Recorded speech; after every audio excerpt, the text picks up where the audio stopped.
बड़ी खबर आ रही है, जल्दी से अपने दर्शकों को बता देते हैं। जैश चीफ मसूद का परिवार मारा गया है। जैश ए मोहम्मद के चीफ मसूद, एक बड़ी कामयाबी भारतीय सेना के लिए, भारतीय सरकार के लिए। मसूद अजहर का परिवार मारा गया है। ये वही मसूद अजहर है जिसने कांधार को अंजाम दिया था, जिसको छुड़वाकर आतंकवादी लेकर गए थे, और अब इसके परिवार को खत्म कर दिया गया है। बड़ी खबर इस समय की हम आपको बता रहे हैं। ये देखिए, तस्वीरें भी हमें मिल रही है। मसूद अजहर का जो परिवार है, जैश ए मोहम्मद का चीफ है मसूद। एक बार मैं जल्दी से रिपोर्टर्स का अपने रुख कर लेती हूँ। नीरज, क्या अपडेट मिल रहा है इस खबर को लेकर? देखिए, अब तक की जो जानकारी मिल रही है कि आज जो स्ट्राइक हुई उसमें जैसे मोहम्मद के चीफ अजहर महमूद के परिवार के लोगों के हताहत होने की सूचना मिल रही है। उनके परिवार के लोग इसमें मारे गए हैं, ऐसी जानकारी आ रही है।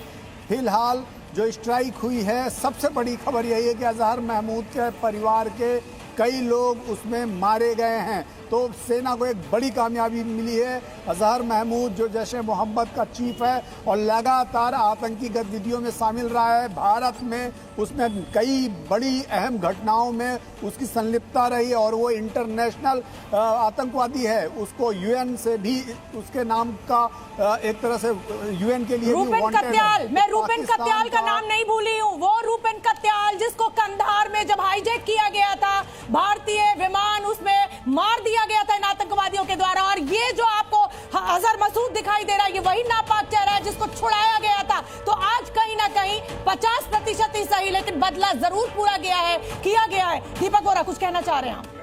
कहना चाहता था, जब group captain UK Devnath briefing कर रहे थे, आपके दर्शकों को बता देना चाहता हूं, he is one of the most highly decorated fighter pilots. नाज है हमारे देश को ऑन यू गुबी सर। Thank you sir.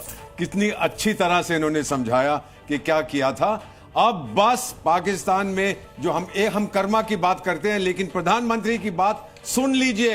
हर सुबह उठ के उसको टेप रिकॉर्डर पे बजाइए कि कहीं भी छुपोगे दुनिया के किसी भी कोने में, हम ढूंढेंगे। खालिद हमारे साथ, बिल्कुल खालिद हमारे साथ है, हमारे संवाददाता। खालिद, क्या अपडेट आ रहा है इस वक्त? क्योंकि लगातार जो अपडेट्स आ रहे हैं वो सुनने में बहुत अच्छे लग रहे हैं, लेकिन सूत्रों के हवाले से जो खबर है, नेस्तनाबूद किए हैं आतंकी ठिकाने। और हमने ये भी सुना कि मसूद अजहर जो कि जैश का चीफ है, उसका परिवार इस हमले में मारा गया है। और क्या अपडेट?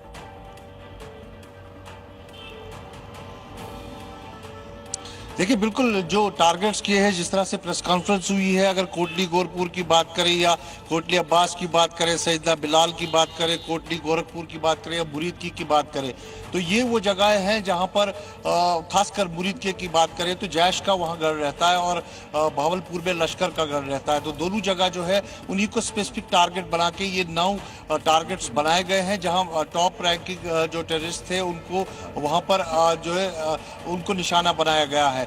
हालांकि इसमें जो है कोलेटरल डैमेज सिविलियंस या मिलिट्री एस्टैब्लिशमेंट को नहीं किया गया, लेकिन सिर्फ टारगेट भारत का था, वो था जो कैंप्स वहां पे है जो इस तरफ घुसपैठ करते हैं। और इसमें बड़ी बात यह है कि उसके बाद जो पाकिस्तान का रिटेलिएशन हुआ उसका भी मुंह तोड़ जवाब दिया जा रहा है, चाहे उड़ी हो, चाहे बिम्बर गली या कृष्णा घाटी हो।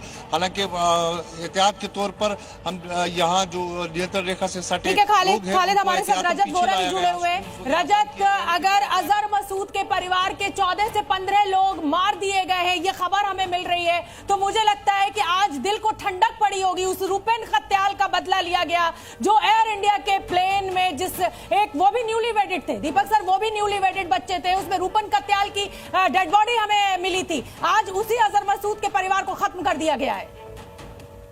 रजत जी बिल्कुल, साफ तौर पर बड़े देर से इसका इंतजार था और कई सारे लोग जो अजहर मसूद के परिवार के मारे गए हैं, साफ तौर पर दर्शाता है कि भारतीय सेना और हमारे जो सुरक्षा बल है, भारतीय एयरफोर्स का पूरी तरह से जो टारगेट था वो स्पेसिफिक था और पूरी तरह से उन्हें जानकारी थी कि कहां कहां कौन कौन आतंकी यहाँ पर मौजूद हैं। वो काफी दिनों से लगातार ट्रैक कर रहे थे और जिस तरह की तस्वीरें यहाँ पर दिखाई गई हैं प्रेस ब्रीफिंग में, वो साफ तौर पर दर्शाता है कि पहले से ही पूरी प्लानिंग कर ली गई थी और पहले की और बाद की दोनों तस्वीरें जिसमें पूरा दबाव वो इलाका नजर आया जहां पर आतंकी आज तक पनाह ले रहे थे, ट्रेनिंग ले रहे थे, खाना पीना अपना कर रहे थे और वहीं से प्लानिंग कर रहे थे कि जम्मू कश्मीर में किस तरह से हमले किए जाए। इसमें कई सारे ऐसे लॉन्च पैड भी और वाले आतंकी भी मारे गए हैं जो 2024 में हमने देखा था कि जम्मू के रियासी के शिव खोड़ी में 9 मासूम जाने जिसमें चली गई थी, बस पर हमला हुआ था और ऐसे भी कई सारे हमले हुए थे। हमने देखा था 2022 से इन हमलों की शुरुआत हुई थी।